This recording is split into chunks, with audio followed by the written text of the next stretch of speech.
എന്താണ് അസുഖം? അസുഖമെന്ന് വെച്ചാൽ ഈ വശത്തെ ഈ വേദന അങ്ങ് താഴോട്ട് വന്ന് അപ്പൊ ഇവിടെ നിന്ന് ഇങ്ങനെ ഈ വശത്തോട്ടും കൂടെ ആയി ഇപ്പൊ അങ്ങോട്ട് തിരിഞ്ഞു കിടക്കാൻ വയ്യ. എന്റെ അമ്മ, ഇതൊന്നും ഒരു അസുഖേ അല്ല, ഇതേ നീർക്കിട്ടിയതാണ്. മക്കളെ അതിന് എന്തെല്ലാം തൈലം ഇട്ട് കൊട്ടൻ ചുക്കാതി ധാന്യന്തരം ഇല്ലാത്ത മരുന്നുകൾ എത്ര ഇട്ട് അവള് ഞാനല്ല ഗ്യാസ് കയറിയിരിക്കുന്നു അവളുണ്ട്. ഇതെല്ലാം കൂടെ എടുത്ത് കമുത്തും. ഗ്യാസ് ഒന്നും പറഞ്ഞ് അവള് കൊണ്ടുവന്നു. അത് അത്രയും ഞാൻ കുടിച്ചു. ഗ്യാസും അല്ല ഒന്നുമല്ല. അതെ അമ്മ, അമ്മയേക്കാ കൂടുതൽ അസുഖമുണ്ട് എനിക്ക് തീരെ വയ്യെന്നും പറഞ്ഞ് ഞാനിവിടെ ഇരുന്ന് കഴിഞ്ഞാൽ ആര് പണിക്ക് പോകും? എന്റെ മുന്നു മോനെ, നിന്റെ പ്രായവും എന്റെ പ്രായവും ഒന്ന് നോക്കണം. നിന്റെ പ്രായത്തിൽ ഞാൻ കുതിരയെ പോലെ ഞാൻ ചാടി നടക്കുമായിരുന്നു. ആ തൈലം എന്തെങ്കിലും എടുത്തിട്ട് ഒന്ന് പെരട്ടി കൊടുക്കുക, അത്രയും മതി.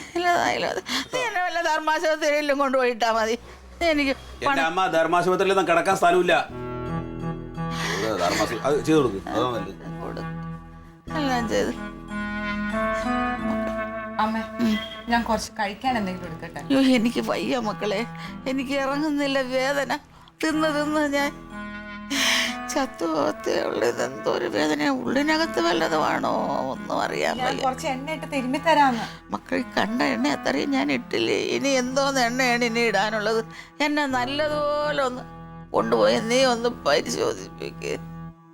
ഏട്ടൻ വന്നിട്ട് വൈകിട്ട് നമുക്ക് പോവാം കേട്ടോ.